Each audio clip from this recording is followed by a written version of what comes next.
Assalamualaikum warahmatullahi wabarakatuh. Alhamdulillahi rabbil alamin. Wassalatu wassalamu ala sayyidil mursalin Sayyidina wa maulana Muhammadin wa ala alihi wa sahbihi ajma'in. Walhamdulillahi rabbil alamin. Allahumma salli wa sallim ala sayyidina Muhammadin miftahi babi rahmatillah, adada ma fi ilmillah, salatan wa salaman bidawamil mulkillah. Allahumma salli wa sallim ala sayyidina Muhammadin al-fatih lima uhli wal khatib lima sabaq, nasiril haqqi bil haqqi wal hadi ila siratikal mustaqim wa ala alihi wa sahbihi ajma'in. Amma ba'du. Alhamdulillahi rabbil alamin. Kita hari ini bisa melaksanakan pengajian Ramadan yang kedua, di mana kita di sini akan membahas lanjutan kemarin kitab Mabadi'ul Fiqh yang kedua, di mana kitab Mabadi'ul Fiqh ini seperti yang diterangkan kemarin membahas muamalah kehidupan sehari-hari kita dalam beribadah. Sebelum kita lanjutkan pada juz yang kedua ini, mari kita tawasul kepada Allah Subhanahu wa taala dan kita mengarang barokah kepada muallif pengarang kitab ini. Ila hadratin Nabiyil Mustafa Sayyidina Habibina wa Syafi'ina Qurratu A'yunina Maulana Muhammadin sallallahu alaihi wasallam wa ala alihi wa sahbihi wa azwaji wa dzurriyyati wa ahli baiti wa barik wa sallim ajma'in. Wa khususan ila fi hadzal muallif usuli mafurim syalilana wa lahumul fatihah. A'udzu billahi minasyaitonir rajim.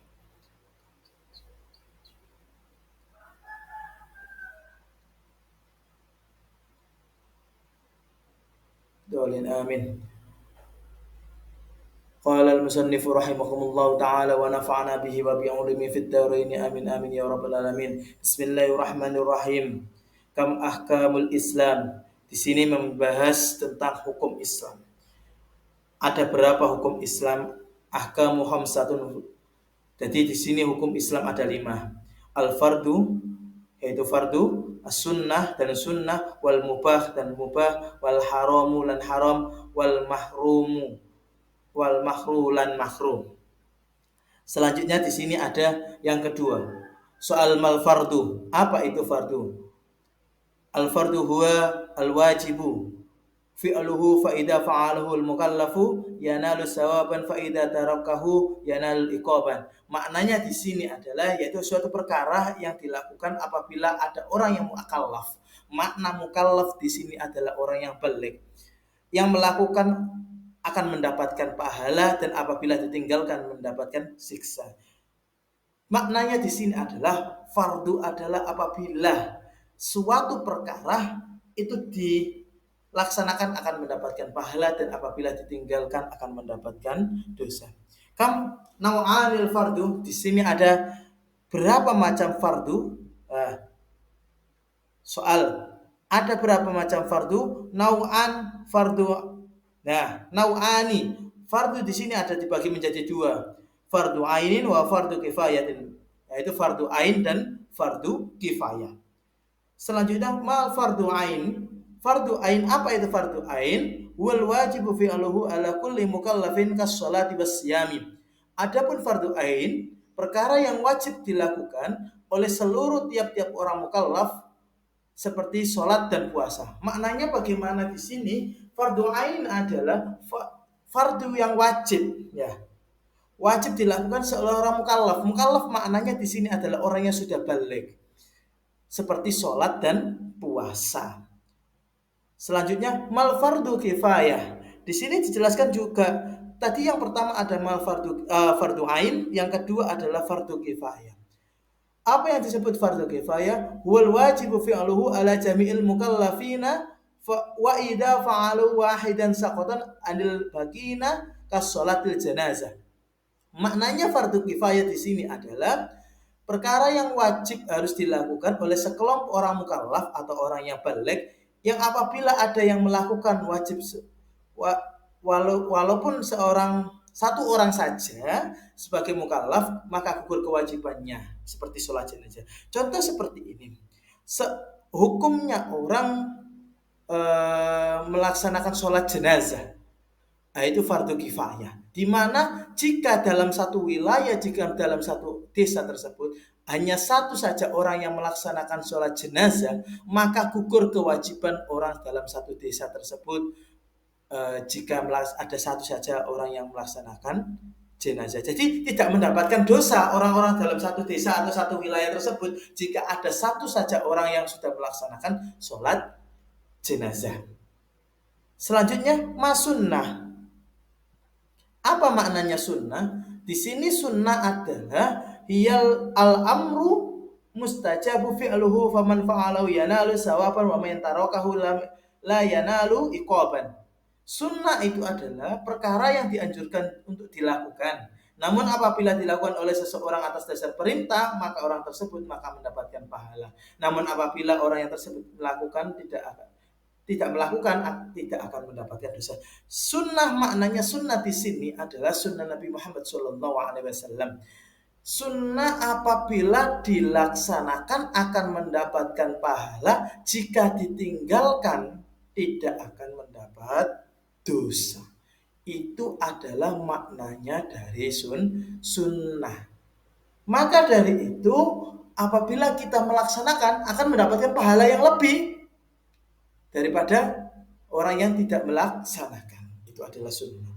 Selanjutnya amal mubah.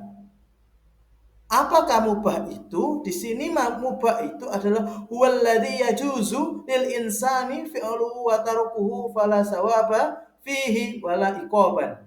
Mubah itu perkara yang boleh dimiliki manusia, baik dilakukan dan ditinggalkan, hal tersebut tidak ada pahalanya dan tidak ada siksanya. Jadi nek ngelakoni yo gak oleh pahala, nek ditinggal yo gak oleh dosa. Itulah maknanya mubah. Nah, seperti itu. Mal haramu, apa itu haram? Huwal wajibu tarkuhu faman fa'alahu yanalu iqaban wa man tarakahu yanalu sawaban kasurbil khamri. Haram itu perkara yang wajib ditinggalkan. Adapun siapa orang yang melakukan maka mendapatkan siksa, adapun ditinggalkan maka mendapatkan pahala seperti minum khamr atau minuman keras. Maknanya haram di sini adalah apabila dilaksanakan dia akan mendapatkan dosa, dan apabila ditinggalkan dia akan mendapatkan pahala. Selanjutnya mal makruh. Apa itu makruh? Wal mustajabu tarkuhu faman tarakahu yanalu sawaban wa man fa'alahu la yanalu iqaban. Makruh itu dianjurkan untuk ditinggalkan. Nah, makruh itu anjurannya untuk ditinggalkan. Adapun siapa orang yang meninggalkan hal makruh maka mendapatkan pahala. Namun jika dilakukan tidak mendapatkan siksa. Jadi nek dilakoni akan tidak mendapatkan pahala atau tidak mendapatkan siksa, tapi ditinggalkan akan mendapatkan pahala. Selanjutnya matoharo. Di sini kita akan membahas bab toharo. Matoharo, apa itu bersuci? Nah, ini yang kita akan bahas. Sesuci. Apa itu bersuci? Hiya fi'lu ma la tasihu sholatu illa bihi ka izzalatin najasati wal istinja'i wal wudu'i wal husli wat tayamumi. Apa itu bersuci? Maknanya bagaimana suatu perkara yang tidak sah sholatnya. Jadi sholat itu tidak sah dengan melakukan sesuci seperti menghilangkan najis, cewek, wudu, mandi dan tayamum. Maknanya di sini adalah sholat itu tidak sah apabila kita masih ketanggungan najis. Nah, kita belum meninggalkan atau kita masih ada tanggungan najis-najis yang ada di dalam tubuh kita. Selanjutnya mawasailat tohara. Apa perantara suci? Bersuci itu dengan cara apa bisa bersuci? Nah, piye caranya bersuci, dengan apa saja? Contoh, kalau kita bersuci itu ada contoh ketika hadas kecil, maka kita wudu. Perantaranya adalah air. Contoh, mawasailat tohara al-ma'u wat-turabu wal hajaru wad-dab'u was-sabunu. Makna di sini adalah apa perantaranya bisa bersuci itu satu air. Juga bisa menghilangkan najis. Yang kedua debu. Nah, debu ini juga bisa menghilangkan najis. Yang ketiga adalah batu, yang keempat adalah samak dan sabun. Nah, di sini adalah eh, air, debu, batu, samak dan sabun itu adalah bisa menghilangkan najis perantaranya. Soal ma'alladhi yajuzu bihi tahiru, apa perkara yang diperbolehkan bersuci? Al-jawabu huwa kullu ma nazala minas sama'i aw naba'a minal ardi walam yakun mustanajisa wala mustamala. Jawab, apa perkara yang diperbolehkan untuk bersuci? Satu, setiap perkara yang turun dari langit itu bisa untuk bersuci seperti air hujan, atau menyumber dari bumi seperti air sumur, dan tidak ada baginya kejatuhan najis dan mustakmal. Jadi contoh air hujan, kok ketelean atau ada kotoran najas atau najis, kotoran dari hewan itu akan menjadi najis. Lah itu tidak bisa untuk menggunakan sesuci. Jelas ya? Au mustakmalin, atau air yang sudah seperti air wudhu setelah kita pakai itu bawahnya itu sudah air mustakmal.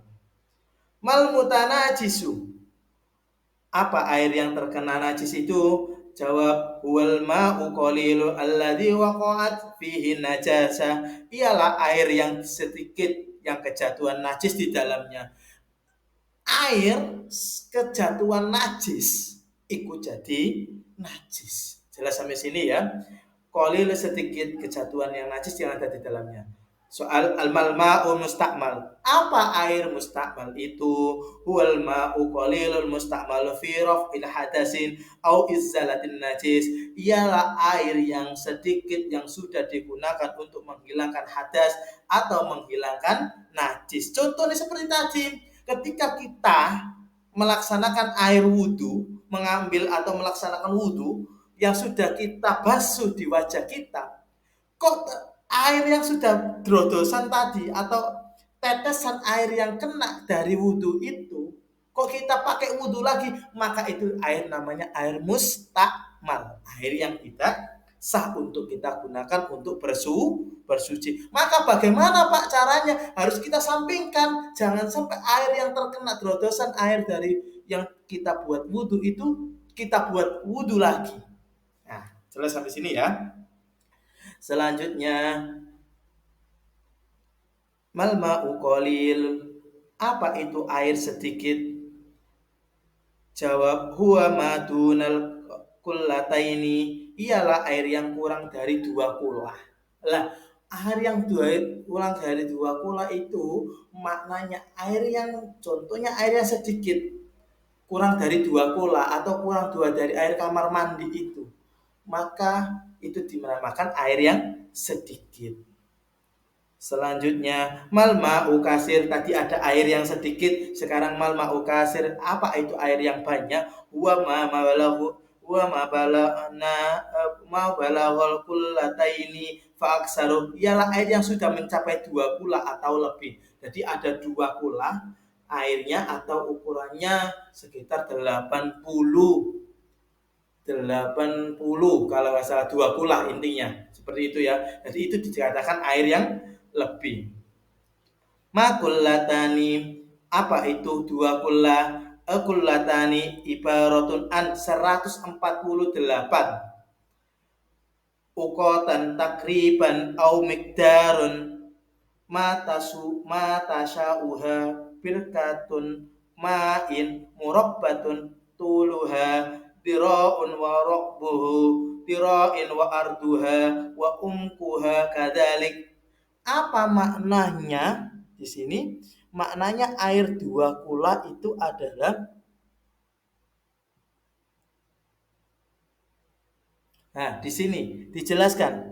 Di sini dijelaskan air yang 2 kula itu adalah satu keterangan air dari sebanyak 148 ukah. Menurut kira-kira sebuah kamar mandi yang memuat air dengan ukuran persegi 4 yang panjangnya itu 1/4 dirok hasta, kira-kira 65. Sedang luas dan dalamnya juga sedemikian, itu yakni 1/4 dirok. Jadi ada dua kula itu 2 kali 65 cm. Maknanya di sini itu adalah kamar mandi yang ukurannya lebih dari 65 cm. Dua kula itu maknanya adalah dalamnya juga panjangnya. Jelas sampai sini ya. Jadi itu adalah maknanya air dua kula. Selanjutnya an-najasah. Ma'an-najasah, apa itu najis? Jawab, hiyadamu wal qayhu wal qayu wal khamru wal kalbu wal hinziru wal labanu wal hayawanu alladzi la yukalu lahmuhu wa ma kharaja minas sabilaini ilal mani fa innahu tahirun wal maitatu wa sahruha wa admuha illa maitata ad-dami wasamaki wal jaroti. Apa itu najis? Adalah darah yang pertama. Maknanya darah, nanah, muntah-muntahan, arak, anjing, babi, susu hewan yang tidak bisa dimakan dagingnya. Ya, jadi susu hewan yang tidak bisa dimakan. Ya. Dan perkara yang keluar dari kedua jalan kecuali mani, dan itu hukumnya adalah suci. Bangkai dan rambutnya dan beserta tulangnya kecuali bangkai anak Adam atau manusia, ikan dan belalang. Nah, maknanya di sini adalah najis itu ada darah, ada nanah, ada unta, ada arak, ada anjing, babi dan sebagainya tadi seperti yang saya jelaskan tadi. Kecuali ada beberapa seperti keluar dari kubur maupun dubur, kecuali mani, hukumnya suci. Bangkai juga haram, dan rambutnya dan beserta tulangnya kecuali ikan dan belalang. Selanjutnya as-su'al kaifa tadhurun najasa, bagaimana caranya mensucikan najis? Al-jawabu yaghsalul mahulluha bil ma'i at-tahuru hatta tazula raihatun ma launuha wa ta'muha illa najasat kal kalbi wal hinziri wal jilda wal maitati. Bagaimana cara mensucikan najis? Piye carane najis iku disucikno? Yang pertama, dibasuh tempatnya dengan air yang suci sehingga hilang baunya. Jadi contoh, ada najis yang terkena di rumah kalian, bagaimana cara menghilangkannya? Diilangi najisnya dhisik. Contoh, ada kotoran ayam, dihilangi najisnya dulu, kotoran ayamnya dihilangi terlebih dahulu, jangan disiram dulu. Kalau disiram terlebih dahulu dengan air, maka najis itu akan kemana-mana. Jelas sampai sini ya. Dihilangkan najasah terlebih dahulu, baru disiram pakai air. Kalau sudah diperciki dengan air, boleh. Najisnya sudah hilang, baru boleh disiram dengan air. Hilang baunya, hilang rasanya dan warnanya, kecuali najis anjing, babi dan kulit bangkai. Kalau najis, nanti ada pembagian, ada najis mukhafafah, mutawasito, dan najis mughalladhah. Oke. Kaifa tatahharu najasat kalbi wal hinzir? Bagaimana caranya mensucikan najisnya anjing dan babi? Termasuk ini najis yang paling berat. Yahsalul mahalluha bil ma'i sab'au marratin ihdahuna biturabin. Dibasuh tempatnya dengan air sebanyak 7 kali. Jadi dibasuh air dengan 7 kali dan salah satunya dicampur dengan debu. Ini sudah pernah ada riset yang menyatakan bahwa yang satu digunakan air 7 kali, dibasuh 7 kali, ada jilatan anjing. Yang satu dibasuh dengan 7 kali air, salah satunya menggunakan debu, dan yang satunya menggunakan sabun. ternyata setelah sampai di mikroskop, nah ini berbeda. Yang satu dengan 7 kali basuhan, yang satunya dengan debu, ini bersih ketika sampai di mikroskop. Dan yang satunya ketika menggunakan sabun masih ada kotoran-kotoran anjing atau babi. Oke. As-su'alu kaifa yadhurul jildul maitati? Bagaimana cara mensucikan kulit bangkai? Nah, yadharul bidai maknanya adalah suci dengan disamak atau dilulangi. Nah, itu caranya mensucikan kulit bangkai. Jelas sampai sini ya. Selanjutnya al istinja'u utawi iki iku bab membahas nerangake istinja. As-su'alu mal istinja'u ma iku apa al istinja'u iku cewok. Nah, apa itu istinja? Jawab huwa ghuslul sabilaini bil ma'i li izzalati kal izzatil haraji minhuma kal bauli wal ghaiti. Apa maknanya istinja di sini adalah membersihkan kedua jalan dengan air karena menghilangkan perkara yang keluar dari jalan tersebut seperti kencing dan kotoran. Jadi atau bersuci dengan menggunakan air dari depan atau buang air besar atau buang air kecil. Hal yajuzul istinja bil hajari? Apakah boleh istinja dengan batu? Boleh enggak? Bersuci itu dengan menggunakan batu. Lah, di mana maknanya menggunakan batu di sini adalah mensucikan, bersuci dari hadas ya, bersuci dari hadas dari lubang depan maupun lubang belakang itu menggunakan batu. Nah, dijawab di sini ya juzul istinja'i bisalasin ahjarin hatta tazula an-najasat minnal mahali. Boleh istinja dengan 3 batu sehingga hilang najisnya dari tempat tersebut. Jadi dengan sampai 3 kali 3 batu boleh. Apabila kalian tidak menemukan air, boleh istinja atau cewek itu menggunakan batu dengan 3 batu yang berbeda. Jelas sampai sini ya. Selanjutnya adalah al-furudul wudu'i. Lah ini kitab bab yang membahas faslun aihadal furudul wudu'i, fardunya wudu.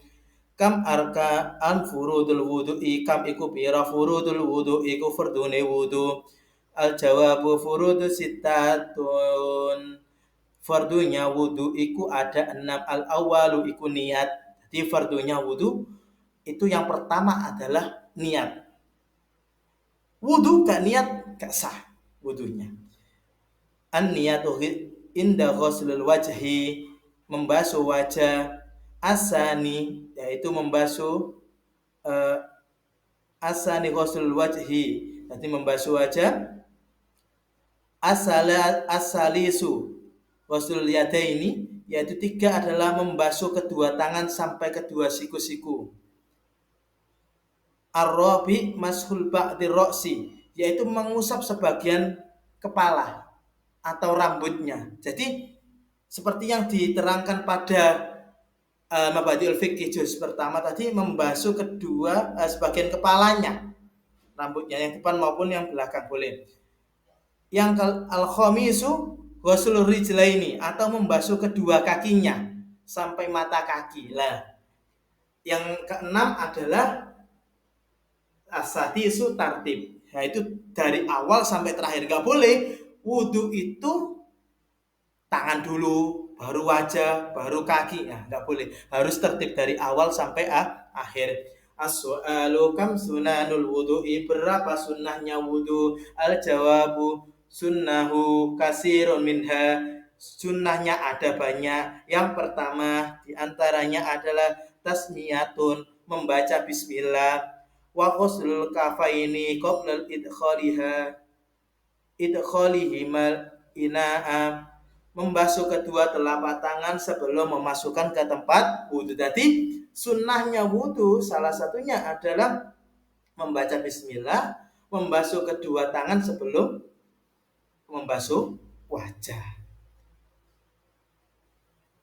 Asali suwas siwakulan memakai siwak wal madmatu lan berkumur asa al khamis wal istinsaku, menghisap air ke hidung, wa mashul jami'ir ra'si, mengusap seluruh kepala, wamsahul udunaini dhahirima wa batinihima. Jadi mengusap kedua telinga baik luar maupun dalamnya. Wa tahlilul likhyatil kasifati, di mana di sini maknanya adalah menyela-nyela bulu jenggot yang tebal lah. Jadi kalau mempunyai jenggot, sunnahnya wudhu juga mengusap jenggotnya. Wa tahlil yadaini wa rijlaini, menyela-nyela jari kedua tangan dan kaki. Lalu wa taqdimul yumna alal yusra, mendahulukan yang kanan daripada yang kiri 3 kali. Tadi 3 kali wataslisu 3 kali, wal muwalatu berturut-turut, yang terakhir adalah doa ba'daha, jadi membaca doa setelah wudu. Di mana di sini ada beberapa sunnahnya wudu, mulai yang pertama tadi membaca bismillah sampai membaca doa setelah wudu. Itu adalah sunnahnya melaksanakan wudu. As-su'alu kam nawaqidul wudu, berapa perkara yang membatalkan wudu. Dan ini sekarang kita tadi sudah membahas sunnah fardunya wudu, sunnahnya wudu. Yang di sini kita bahas adalah perkara yang membatalkan. Apa wae sing membatalkan wudu itu? 1, nawaqidul wudu'a khamsatun. Di sini yang membatalkan wudu ada 5. Al-awwalu kharijun min ahadis sabilaini, keluarnya sesuatu dari salah satu kedua jalan, dari jalan depan maupun jalan belakang. Tadi sing keluar dari, walaupun ngecak tit ngoten. Sama halnya itu juga membatalkan wudu walaupun enggak berbunyi cis. Nah, itu juga membatalkan wudu walaupun sedikit. Asaniyu an-naumu ghairu mumakini maq'adu minal ardi. Tidur dengan menetapkan duduk di tanah atau di bumi. Maksudnya bagaimana? Seperti kalian ketika sholat Jumat untuk yang laki-laki ini. Lah, ketika ada yang duburnya atau pantatnya itu tidak sampai menyentuh ke tanah atau menyentuh ke keramik lah, maka di sana apabila ada bengkak, maka di sana juga membatalkan wudu. Maknanya di sana begini. Jadi kalau kalian melaksanakan sholat Jumat sambil menunggu khutbah, itu kakinya nggak boleh dengan mendongkrong. Nah, itu ya. Jadi kakinya harus bersila, pantatnya itu harus sampai ke keramik atau tanah, nggak jingkat, nggak ngangkat maksudnya. Asalisu zawalul akli bisukri au jununi au igma'in. Yang ketiga adalah hilangnya akal sebab mabuk. Jadi wudu, kok orang itu mabuk, maka wudunya batal. Gila atau ayan, ya step kalau orang mengatakan itu juga membatalkan wudu. Ar-rabi'u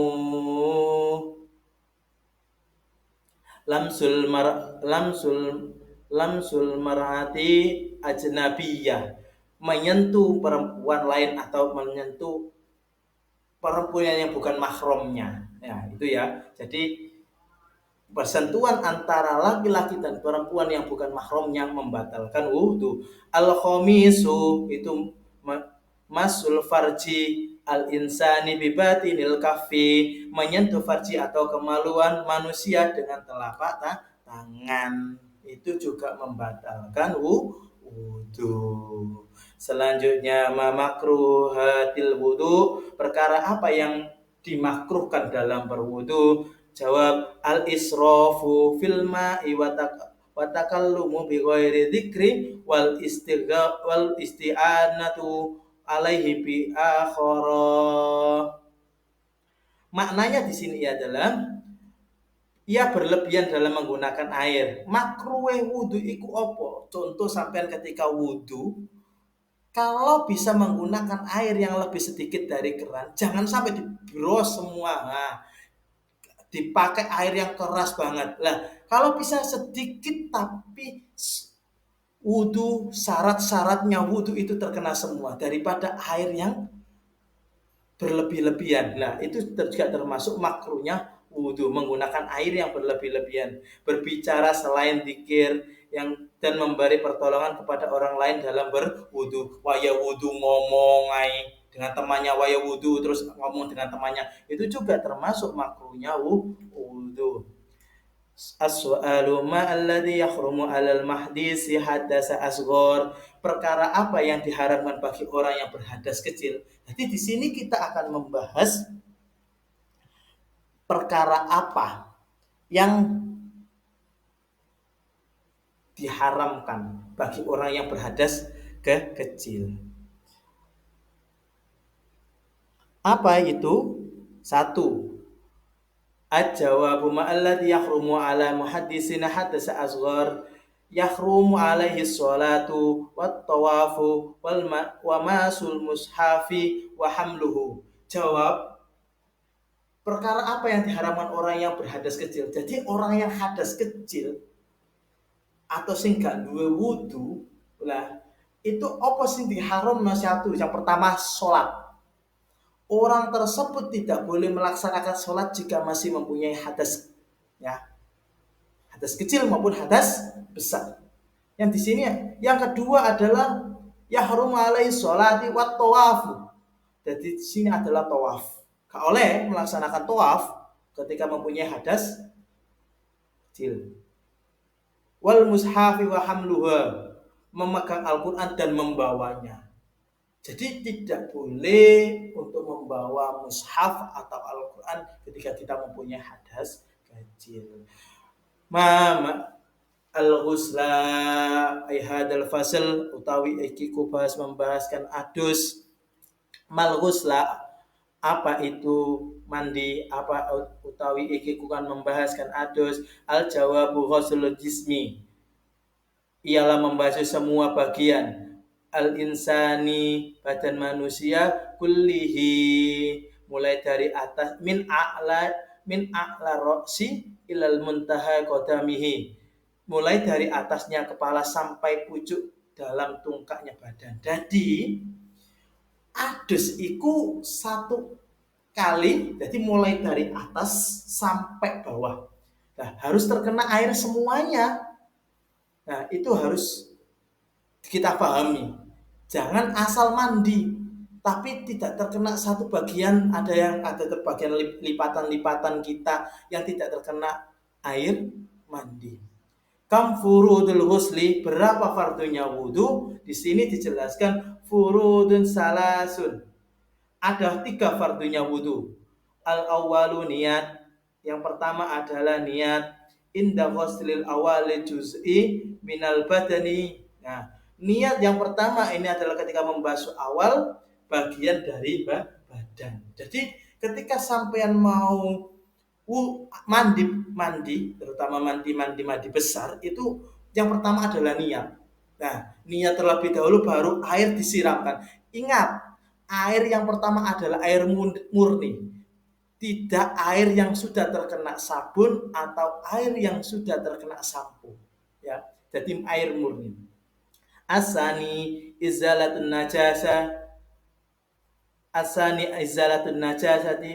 najasati minal badani. Jadi yang kedua adalah menghilangkan najis dari badan. Yang kedua di sini adalah apa gunanya? Fardunya mandi itu apa? Menghilangkan najis yang ada dalam badan kita menjadi kembali, suci kembali. As-salisu usulul ma'i ila jami'il basarati wasa'ri. Jadi sampainya air ke semua bagian dari kulit dan rambut. Dari mulai atas sampai bawah harus terkena semuanya. Itu adalah bab yang membahas tentang mandi. Sekarang maniatul husli. Hiya nawaitul husli li raf'il hadasil akbari. Nah, bagaimana niatnya mandi? Nah, bagaimana niatnya mandi besar? Ya nawaitul husli li raf'il hadasil akbari fardalillahi ta'ala. Di sini dijelaskan bagaimana niatnya wudu. Kalau tidak bisa menggunakan dengan bahasa Arab, bisa menggunakan bahasa Indonesia. Saya niat mandi besar, menghilangkan hadas besar karena Allah Ta'ala. Sudah selesai. Jika tidak bisa menggunakan bahasa Arab, nawaitul husla li raf'il hadasil akbari fardalillahi ta'ala. As-su'alu mal hadisul akbar, apa itu hadas besar? Al-jawabu huwa kullu ma aujaban husli, ialah suatu perkara yang mewajibkan mandi. Jadi hadas besar itu perkara yang harus sampean wajib mandi besar. Nah, al-jawabu ialah perkara mandi wajib. Lah, jenis di sini perkara apa yang mewajibkan mandi? Al-janabatu wal haidu wan nifasu wal wiladatu wal maut, yaitu satu junub.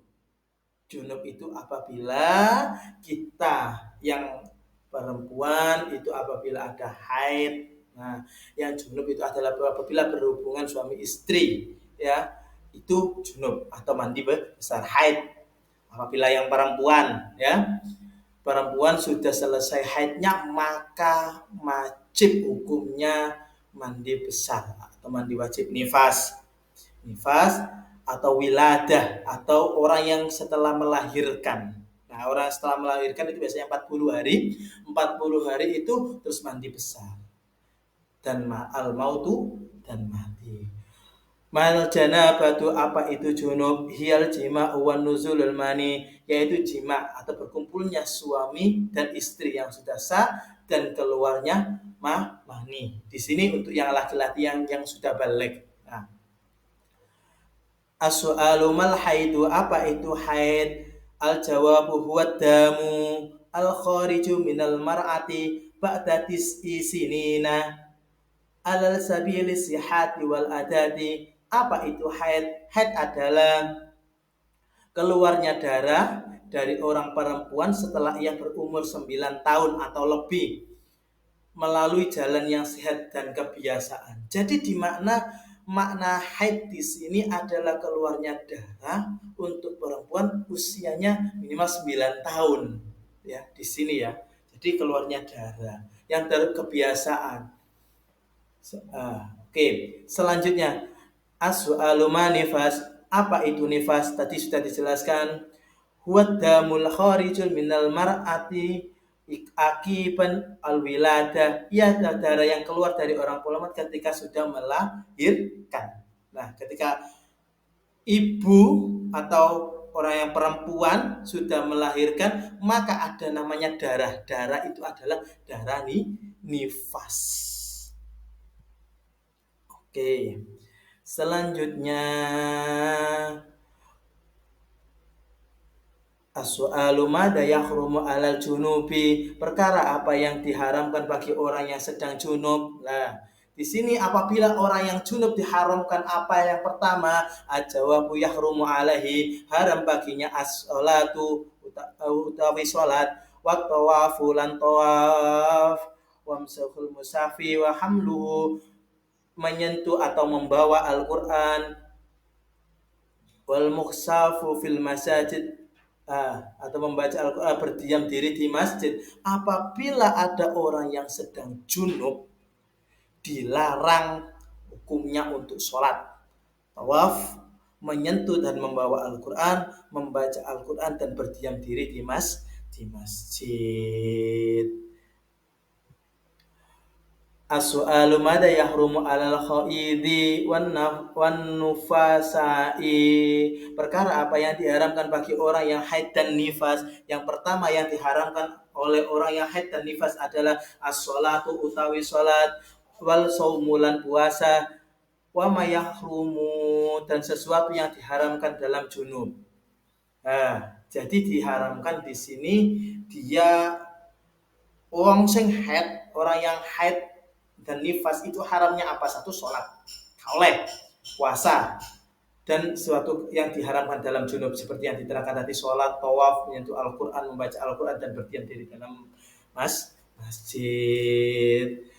At-tayamumu utawi itiku bab membahaskan tayamum. Apa itu tayamum? As-soalu utawi iku soal, matayamumi utawi iku membahaskan tayamum. Al-jawabu huwa mamsul wajhi, yaitu mengusap wajah, wal yadaini lantangan, biturobin kelawan dengan debu, tohirin kang suci, jadi debu yang suci, badalan anil wudu'i awil husli, sebagai ganti dari wudu, gantine wudu lan gantine adus. Jadi tayamum itu apa? Tayamum itu adalah bersuci menggunakan debu, gantinya wudu dan mandi. Ya, di sini diterangkan suatu ketika ada sahabat yang ketika berjunub tetapi tidak menemukan air. Lalu ketika itu dia berguling-guling di pasir. Ditanya lagi sama sahabat yang lainnya, "Wahai sahabat, apa yang engkau lakukan ketika bergulung?" "Saya berjunub di sini." Katanya tadi diterangkan bahwa boleh bersuci itu dengan menggunakan debu. Diterangkan lagi, bukan seperti itu sahabat. Caranya bagaimana? Nah, di sini nanti akan dijelaskan bagaimana kam furudul tayamumi, bagaimana nanti caranya tayamum yang benar dan sah. Berapa wurdunya tayamum? Al-jawabu fardul khamsu. Jadi fardunya tayamum itu ada 5. Al-awwalu itu utawi kang pertama an-niyatu, sing pertama adalah niat. Carane tayamum sing pertama itu adalah niat. Bagaimana caranya niat nanti kita bahas. As-saniyatu utawi kaping ping pindho an-naqlu turabi ilal wudu'i al-udwi wal suhi, memindah debu ke anggota tangan yang diusap. Jadi kita tempelkan tangan kita ke tembok yang ada debunya lalu kita usapkan. As-salisu utawi mengusap kedua tangan. As-salisu mamsul wajhi utawi mengusap kedua wajah kita. Jadi tangan yang kanan setelah kita nanti akan ada kita praktekkan bagaimana caranya tayamum. Tangan-tangan yang sudah ada debunya ditempelkan di wajah yang sebelah kiri. Nah, setelah itu tangan yang kiri yang sudah ada debunya, yang sudah suci, maka kita tempelkan di wajah yang sebelah kanan. Nah, mengusap kedua tangan, dan yang terakhir adalah tertib. Maniyatut tayamum, bagaimana niatnya tayamum? Hiya nawaitu tayamum alistibahati sholati fardholillahi ta'ala, yaitu saya niat tayamum karena fardhu lillahi ta'ala, karena fardhu. Bagaimana tayamum ini bisa dilaksanakan? Apabila di satu tempat, di satu desa, di satu gunung tidak mendapatkan air atau sebuah kekeringan, maka boleh kita melaksanakan sebuah tayamum. Bagaimana niatnya? Nawaitu tayamum alistibahati sholati fardholillahi ta'ala. Jadi, Pak, bagaimana kalau jika tidak bisa menggunakan bahasa Arab? Boleh menggunakan saya niat tayamum menghilangkan hadas kecil karena Allah Ta'ala, menghilangkan hadas karena fardholillahi ta'ala, karena fardhu Allah Ta'ala.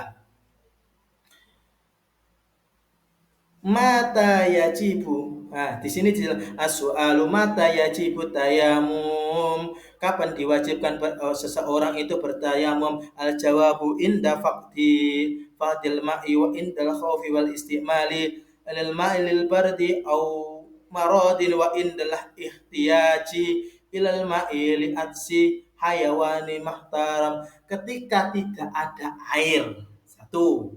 Jadi ketika seseorang di satu tempat tidak ada air boleh melaksanakan tayamum. Yang kedua, ketika takut menggunakan air karena dingin atau sakit. Ketika ada badan kita yang sakit yang tidak boleh terkena air, boleh kita melaksanakan dengan tayamum.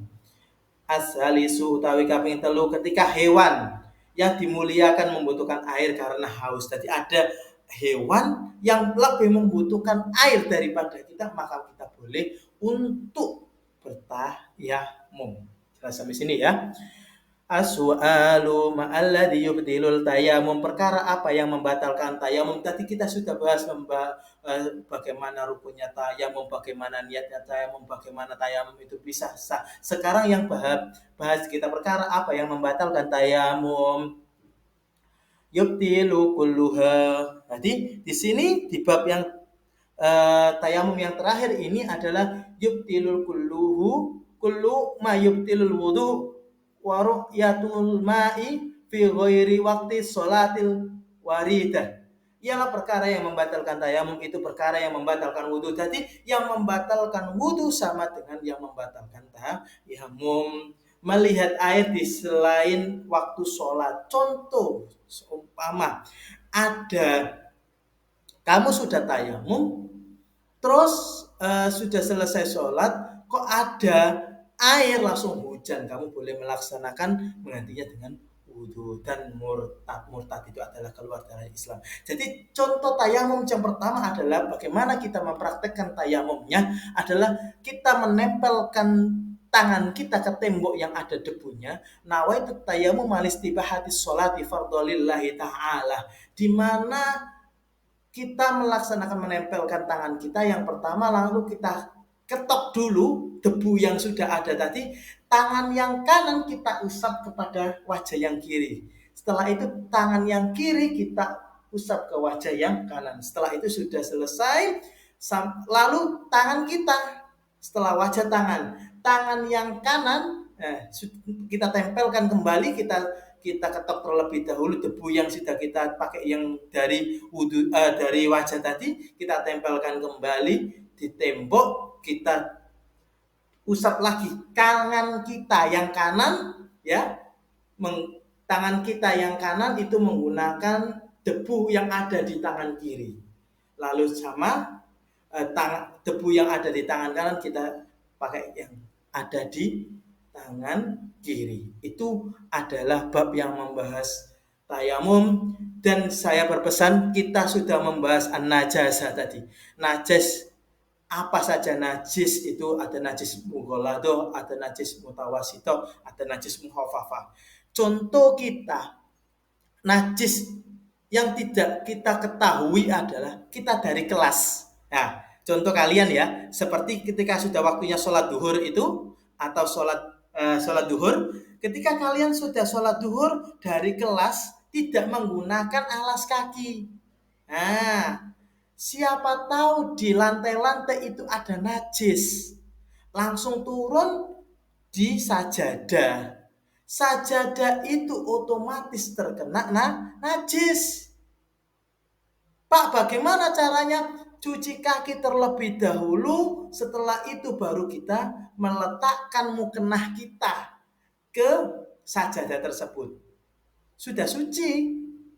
Kalau tidak seperti itu, karpet yang kita pakai, kita injak-injak itu akan terkena najis. Otomatis kalau karpetnya tempatnya digunakan itu najis, maka sholat kita tidak sah. Karena tidak ada yang tahu, kadang ada kotoran hewan yang ada di kelas kita atau di selasar kita, atau ada anak yang kakinya kena kotoran yang dari luar terus menginjak-injak selasar depan kelas kita nggak pakai sepatu, kita nggak pakai sandal, nggak pakai alas kaki, langsung naruh mukena, naruh sajadah di tempat sholat, maka karpet tersebut akan mendapatkan najis.